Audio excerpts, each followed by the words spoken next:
Hey everybody, how you doing? Dr. Heldman here. Ancient Texts Revealed. I hope you're having a great day.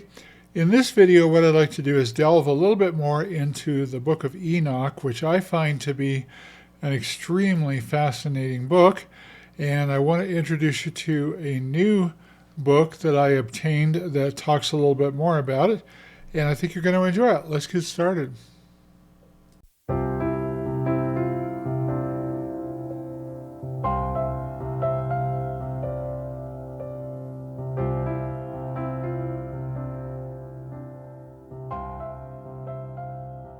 So I've entitled this slide deck, The Book of Enoch Exposed, Angels, Giants, and a Forgotten Theology. And when we're concentrating on Genesis chapter 6, and we find out about the angels that determined to fall to the earth, sleep with human women, and the result of which was what we call the Nephilim, it turns out that the Book of Enoch is very, very fundamental and tangential in helping us understand more about that story. So I want to be honest with you. The Book of Enoch really disturbs some Christians. There are Christians that get very militant about it. They'll go so far as to call you a heretic. They'll say the book is satanic. I don't think any of those things. And I think it's worth researching what the book is about.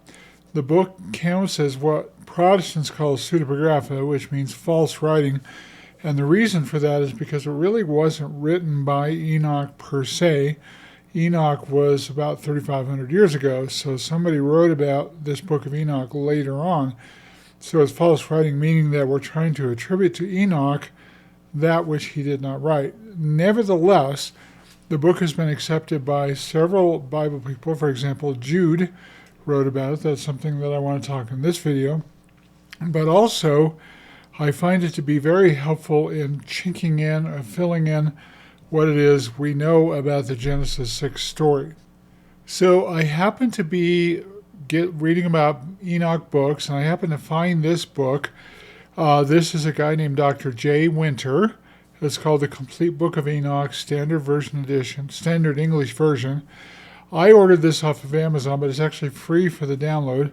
And I want to tell you that you will do better getting Enoch study guides by people like R.H. Charles and Dr. Michael Heiser than you would this book. But where I want to go with this is the introduction was really, really good. And it was very helpful in terms of understanding how this Enoch thing came about. It disappeared for several hundred years, and now it's back. And so that's the goal of this movie, is to talk to you not so much about what Dr. J. Winter wrote in his book, but the foreword that he wrote, the introduction to the book, I think is well worth it. So let's get started and take a look at that. By the way, if you do any kind of research on this Dr. J. Winter, you will find nothing. There are no photographs. There are no history. I can't find any history on who this guy is. So I don't know about that. All I know is that I really like the introduction, and I wanted to share that with you because I thought there was some really good information in it. Now here's what I want to explore within this particular movie. I want to talk about the Book of Enoch. Doubtless most of you, if you pay attention to my channel or others that are in this space, there are quite a few others that talk about this kind of thing, Prophecy Watchers, Skywatch TV, etc. We're all focused on the Book of Enoch. It's a fabulous book. It's well worth your while to really dig into it, scrub into it, understand it, see what it's saying, especially the first section of it where it talks about the giants and the fallen watchers. It became apocryphal and controversial. It's still controversial today with many, many Protestants, not nearly as controversial with Catholics or with other Orthodox Christians. The Dead Sea Scrolls changed a lot of this because we have found extant in the Dead Sea Scrolls several Dead Sea Scroll fragments that do talk about Enoch and are taken directly from the Book of Enoch. We also want to talk about what the Church Fathers thought. They had myriad different thoughts about it. And then how Enoch shaped the New Testament language. One of the great things that I have discovered in my study of the Book of Enoch and other books like it is that there is a differentiation between different Bibles and different Christian groups. So we need to understand those things. You may or may not have heard of the term canon, the term Apocrypha, or the term Deuterocanon, but we need to understand what those terms mean. So the word canon comes from the Greek word canon. It means a measuring stick or a standard. In theology, what it refers to is the official list of books that are approved for inclusion into the Bible by a given religious community. Now, we need to understand Protestants aren't the only religious community out there in the world with a Bible. There are other religious communities, and their canons are a little bit different, and so we need to understand that. And the idea behind a canon is that we accept those books as divinely inspired and authoritative for faith and or practice. So you can think of the canon as a track list of greatest hits songs. Many songs were written. There are many, many books out there, but only specific ones were chosen to represent an artist's definitive work. Moreover, these songs are on the album. They were actually recorded by the artist, not by a fake. And that's where a lot of we get in trouble with pseudepigrapha, because it stands for false writing. It was written to be ostensibly by somebody else, but it's really been written by another individual or individuals. Once a book is canonized, it is considered to be the standard by which all other teachings are measured. Now, the term Apocrypha is derived from the Greek word apokryphos. It means hidden or secret, and it had an original meaning, and today that meaning has morphed into something else. It was a positive denotation, not a pejorative. Now, this is what Winter says in his introduction in the book, and I find that to be very truthful. If you go around talking to certain Protestant Christians about the Book of Enoch, you're going to be called a heretic. You're likely to get what we call the left foot of fellowship and kicked out of the church. However, back in the day, the Apocrypha were texts that were considered to be too exalted for public reading, and we find this mentioned in the book of Daniel. You'll see that in a minute. We go through that scripture. Also, you should be aware that there is an apocryphal book called For Ezra. The real name for it is Second Esdras. This is found in the Catholic Bible and in the other Orthodox Bibles, and it's in chapter 1444.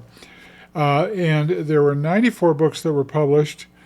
24 were there are a total of 94 books, 24 of which were published. 70 are reserved for the wise. So this is what was meant originally by the Apocrypha. I find this to be fascinating, and when you see the scriptures, you'll see what I mean when we're talking about this. Here's Daniel 12, 9 through 10. He said, "Go your way, Daniel, for the words are shut up and sealed until the time of the end. Many shall purify themselves, make themselves white, and be refined. But the wicked shall act wickedly, and none of the wicked shall understand, but those who are wise shall understand."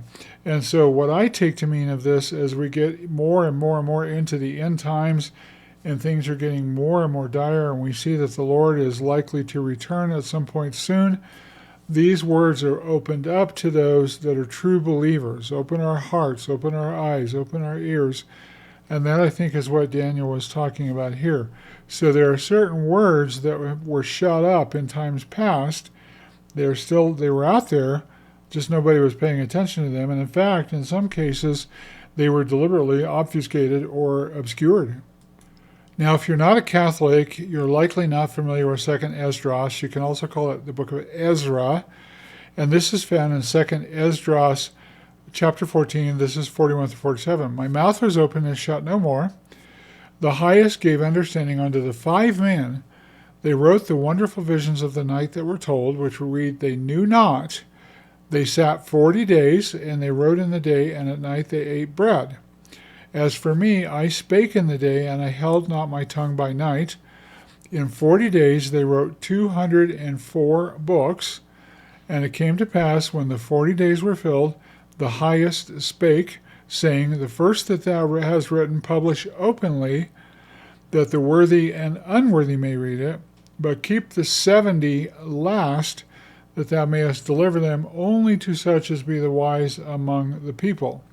For in them is the spring of understanding, the fountain of wisdom, and the stream of knowledge, and I did so." Now, the reason I find this fascinating is because I think there is some truth to this, that God reserves back what he's trying to say, what he wants to say, what is being said, until such a time as those that are wise enough to hear it, understand it, and move forward with it can talk about it, but others, they're never going to understand it. It's just something that they don't understand. That might sound really egotistical to you, and I don't mean it to be, but I do think that God does do some of this withholding until the appropriate time.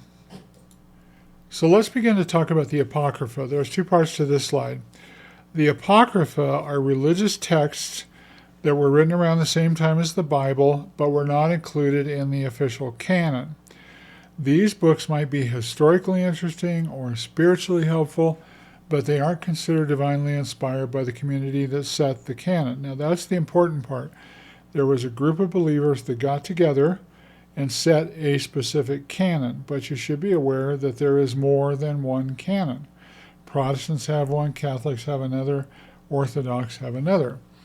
In many Protestant traditions, the Apocrypha specifically refers to a group of books found in the ancient translation of the Greek Old Testament, which is called the Septuagint. These were not found in the Hebrew Bible, which is called the Tanakh. So that's an important differentiation for you. Books that show up in the Greek Septuagint but are not included in the Tanakh might be counted by many Protestant groups as Apocrypha. Apocryphal books are often viewed like a biography written by a fan. They're useful for context, but not necessarily written by the, quote, official author, which is probably the case with the Book of Enoch. Now, originally, the import of the term may have been complimentary in that the term was applied to sacred books whose contents were too exalted to be made available to the general public. This is a quote out of the Winter Book, and I will include a link to that so you can download it, and it's free for download, so you can go get it. Again, I say to you that the Winter Book is fine. I don't think there's an issue with it, but if you're going to really dig into and study the Book of Enoch, there are other authors that have done a better job of it. The big guy, his name is R.H. Charles, and then Dr. Michael Heiser did a 2-volume disposition on the Book of Enoch. So those are probably, if you want to really dig in and really go deep, those are probably the better route to go. The Apocrypha, as we know it, as Protestants know it, designates 15 works, all but one of which are Jewish in origin and found in the Septuagint. That's the important part. Now, parts of 2nd Esdras, which we just quoted from, are Christian and Latin in origin, and this comes from Winter as well. Here are the Apocryphal books. If you buy a Catholic Bible, you will find these books. Tobit, which is a beautiful book. I've done a movie on Tobit, very good. And by the way, I had a viewer tell me that she really appreciated that book, that I did a movie on that book, and she loved Judith as well. So my intent at some point is to do a movie on Judith. I just haven't gotten around to it yet. Also, the Wisdom of Solomon, the Wisdom of Jesus, the son of Sirach, which is also called Ecclesiasticus, Baruch, which means bless, including the letter of Jeremiah, which is often considered a part of Baruch. There are some additions to the book of Daniel, the prayer of Azarias, Song of the Three Children, Susanna, and Bel and the Dragon. There are some additions to the book of Esther. There is 1, 2, 3, and 4 Maccabees, but only, I think, 1st and 2nd Maccabees are included in the Catholic Bible. There is 1st Esdras, and there's also 2nd Esdras. There are what are called the Odes, including the prayer of Manasseh, the Psalms of Solomon, and then another psalm called Psalm 151. So these are considered to be apocryphal books. Now, if you're Catholic, you've likely heard the term Deuterocanon. If you're not Catholic, you likely have not. So the term Deuterocanon literally translates to second canon. This term is used by the Roman Catholic and the Eastern Orthodox Christians to describe books that are part of their Old Testament but are not in the Hebrew or Protestant Bible. So they're not in the Tanakh, they're not in the Protestant Bibles, but they are found in the Septuagint. The name second in Second Canon doesn't mean these books are less important. It simply acknowledges that there was a period of debate before they were accepted into the canon by certain groups, and there were different groups that made decisions about different canons. These books, such as Tobit, Judith, and 1st and 2nd Maccabees, fill the historical gap between the end of the Old Testament and the beginning of the New, and this is commonly called the intertestamental period. So these books fall into the intertestamental period. We also need to define certain Christian groups. We've got Protestants, we've got Catholics, we've got Orthodox, and we've got Eastern Orthodox. Let's take a look at what this means.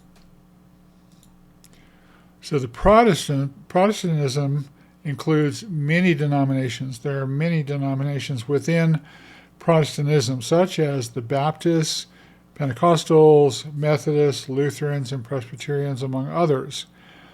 Our canon, we recognize a 66-book canon, which consists of 39 books in the Old Testament, 27 in the New. Now, Protestants use the term Apocrypha to refer to the extra books found in Catholic or Orthodox Bibles. I will tell you that I had a gentleman tell me that he thought the Catholic Bible, and these were his words, not mine, was satanic. So I don't think that. I think that that's really a mistake to label something like that. But nevertheless, I want to let you know that there are Protestants out there who think that when we start digging into a Catholic Bible, especially if we're looking at the Apocryphal books, they think those are satanic books. While some Protestants find them historically useful, such as me, they do not necessarily consider them God-breathed or authoritative for doctrine. Now, this came from winter as well. The Jewish Apocrypha is equal to the Protestant pseudepigrapha. What do I mean by that? Well, if I have some apocryphal books, Protestants are likely to consider those pseudepigraphal, meaning that they think that they are false writing and they don't have any historical or spiritual value. I do not fall into that camp. There are times when I look at something like that and I'm like, oh, this is nonsense.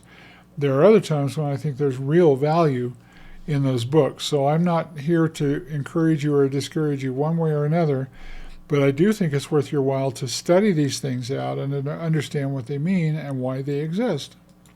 Now, the Roman Catholic Bible, Roman Catholic is the largest single Christian body on the earth. One time I was a young kid, I was 18 years old, I worked at J.C. Penney in Leadville, Colorado, full of Catholics. There were lots of Catholics in Colorado. And these women, they were bohemian. They called themselves bohunks that worked at Penny's. I would try to witness to them, and they say, well, we're not Christian, we're Catholic. But the reality is, yeah, they're Christian. So the Catholics consist of 1.2 to 1.41 billion. I put a 2 there, and it should be a 1. 1.2 to 1.41 billion baptized members worldwide. And indeed, the word Catholic means world. The Catholic Bible, however, includes 73 books, not 66. Catholics refer to the 7 extra Old Testament books, e.g. Tobit, Judith, 1st and 2nd Maccabees, Wisdom of Solomon, Sirach, and Baruch, as the Deuterocanon. So when you hear that phrase, Deuterocanon, we're talking about the 7 extra books in the Catholic Bible. In Catholic theology, these are just as inspired and authoritative as the rest of the Bible. They are part of the official library, and they are not considered to be just extra reading. Another very mysterious group of Christians are the Orthodox and the Eastern Orthodox Christians, and they have a different sort of a cross. I've put those up at the top here. While often used interchangeably, Eastern Orthodox refers to a specific family of churches, such as Greek Orthodox or Russian Orthodox. Orthodox can also include what is called Oriental Orthodox, which includes the Coptic, i.e. the Egyptian churches, or Ethiopian churches. Orthodox traditions generally have the largest canons. They include all the books in the Catholic Deuterocanon, plus several others. For example, 3 Maccabees and Psalm 151. Like Catholics, they view these books as authoritative scripture. The Ethiopian Orthodox Tewahedo Church, for example, has the most expansive canon, and it includes books like 1 Enoch and Jubilees. And I'm grateful for that, because I will tell you that when the translators discovered 1 Enoch again, they found it in the Ethiopian Bible. They brought it back to Europe, to the UK, and they converted it, and that's what we have today. It was originally written in the Ethiopian language called Ge'ez. They translated it, and now we have 1 Enoch.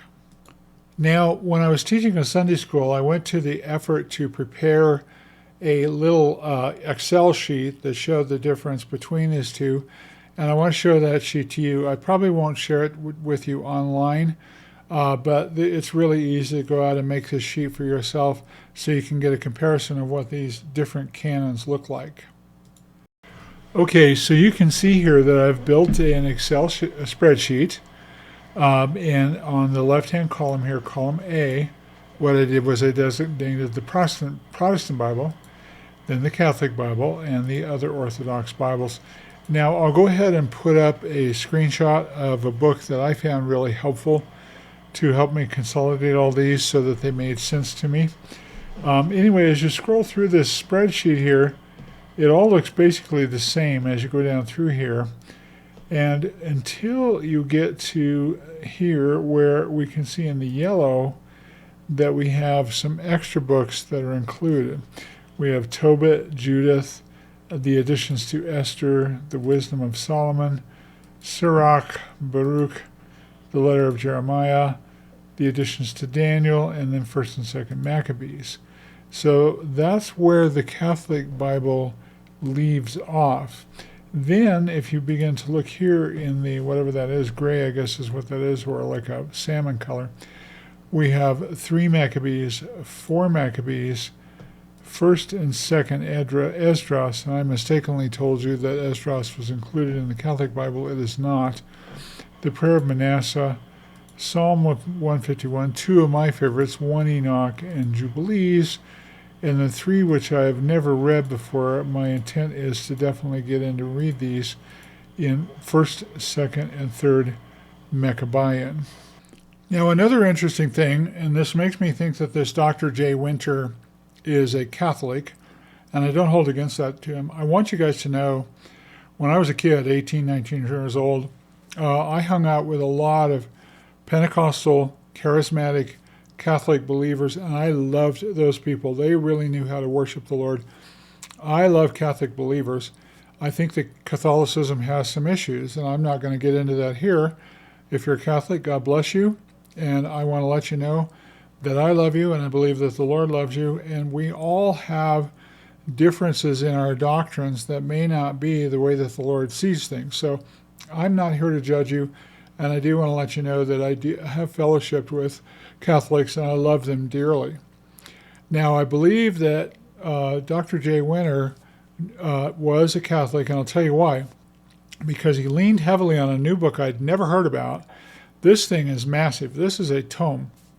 It is called the New Jerome Bible Commentary, the NJBC. This is a Catholic document. It arose out of a rewrite from the original Jerome document, which was written during Vatican II, and then it was rewritten in I think it was in the 60s, and then there has been a rewrite yet of the Jerome Bible Commentary. I think it was in 2020 or 2022. Now, this commentary is free for the download if you can find it. I'll put a link for you where you can get it. And you can read it online as well. It's well known. You can also order a copy of it. I ordered a copy through Books just so I have it.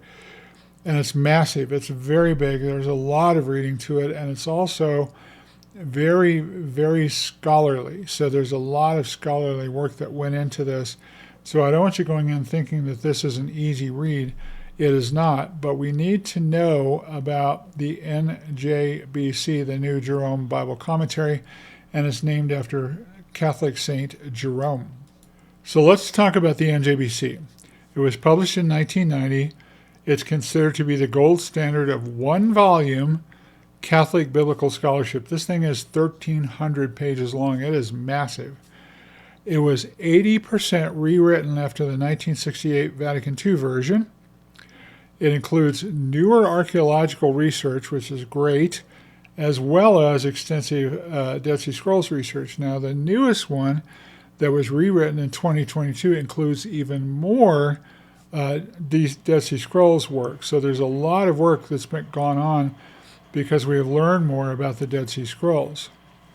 Now, for our Enochian purposes, we are concerned with section 67, which is entitled Jewish Apocrypha. So if you do decide to download the NJBC, be wise, bring up your PDF viewer, find section 67, go to it, and put a bookmark there, because this thing is really tough to scroll through.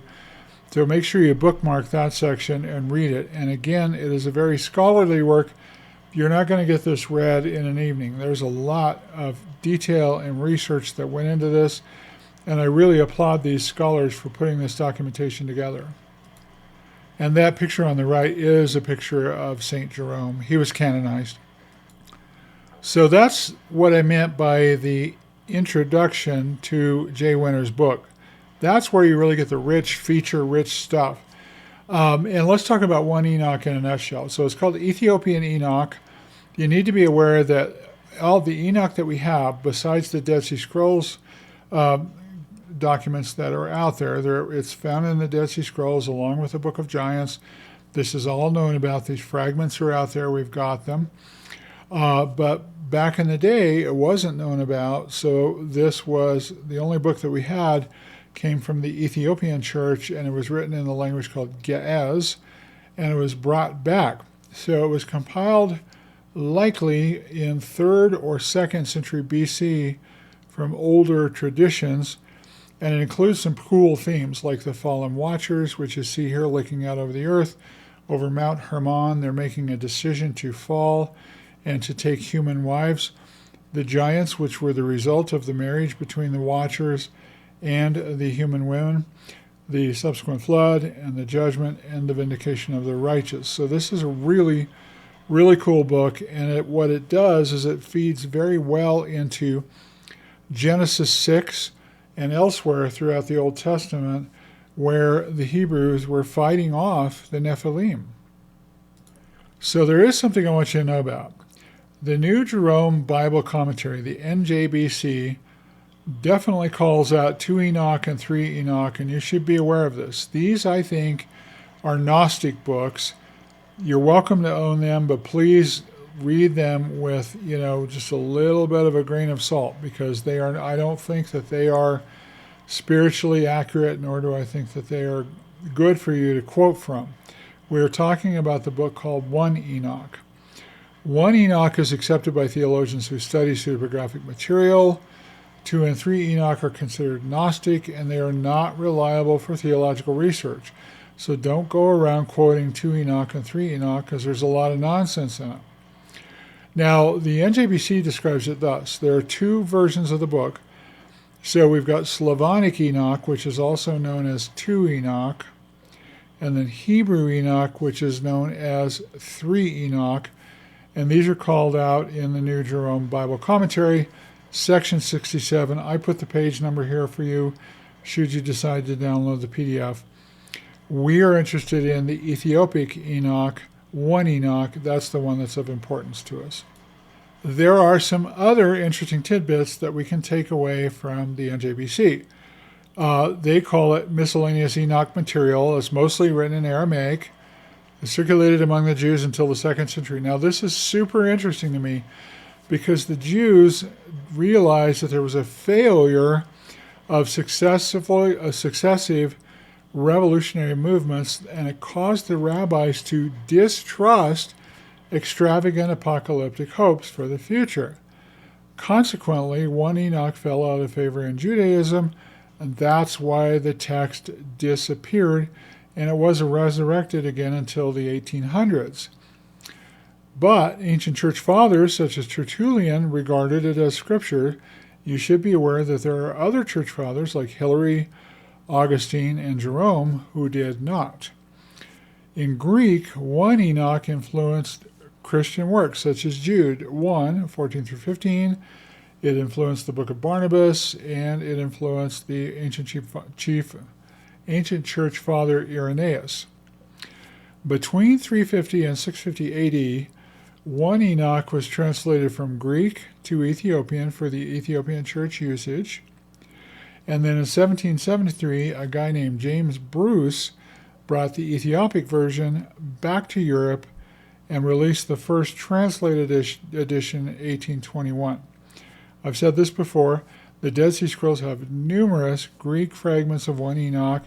For example, you could look at 11 Qumran and find one of the fragments. There are many, many of them. They actually corroborate that the Book of Enoch is something that the ancient Christians might have studied. Now, it has its detractors. This is really interesting. This guy's name is Filastrius. He wasn't convinced. He wrote a book called Liber de Heresibus, the Book of Heresies. This was written around 383 to 391 AD. This guy's name was Filastrius of Brescia, and he addressed the book. Listen to what he says. There is another heresy concerning the Apocryphal books, that is, the secrets of the prophets and the apostles, which do not agree with the law and the prophets. For the heretics use the Book of Enoch and other such books which were not written by the prophets or by the apostles. Therefore, they are not to be read in the church, because they contain many things that are contrary to the faith, and they cause many to fall into error and to believe things that are not true. But I would submit to you that Jude quoted from the Book of Enoch, and it's found elsewhere. So I'm not sure I'm buying into Filastrius's argument here. And this is what I mean when Christians casually label something as heretical. I've read other articles about other topics where someone literally called out a famous person and said, that's very heretical. You know what? I think you've got to take a breath there, research that, and be careful about that. Pray about that. I don't know that we can just haul right off and say, well, something is very, very heretical until we've done our homework and we understand what's going on. Here are some more Dead Sea Scrolls things here. You can look these up. The Dead Sea Scrolls are online, so you can go look at them. 4Q201, 204, 209, 7Q4, 7Q8. Remember that the number 4 in front is the cave from which it came from, and then the Q stands for Qumran. So all these were found in Qumran. My wife and I have been to Qumran. It's an interesting area. We think that the Essenes had a school there, a yeshiva there. Some people actually believe that Jesus may have attended that yeshiva, in which case he knew likely about the Book of Enoch. So it is found in the Dead Sea Scrolls. Now, I quote down here, this comes from Dr. Winter, it may be possible that the Essenes, and that's a separate study, the Essenes living in Qumran, used Enochian writings as a community prayer book or a teacher's manual and a study text. This is found on the introduction, page 3 of Dr. J. Winter's book. Again, I found the book's introduction to be the most helpful. That's why I made this movie. There are other study guides for Enoch that I think might better suit your purposes. This guy is very interesting. His name is Joseph Milik. He was a Polish biblical scholar. He was a Catholic priest, and he studied Enochian documentation as found in the Dead Sea Scrolls.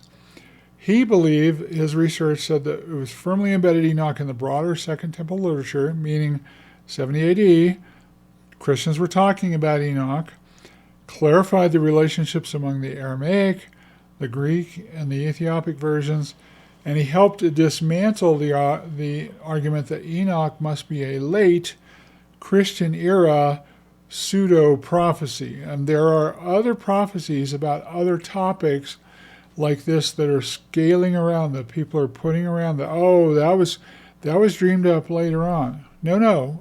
Milik said this was occurring as a result of the Dead Sea Scrolls. We know that this book was being talked about back in the Second Temple period.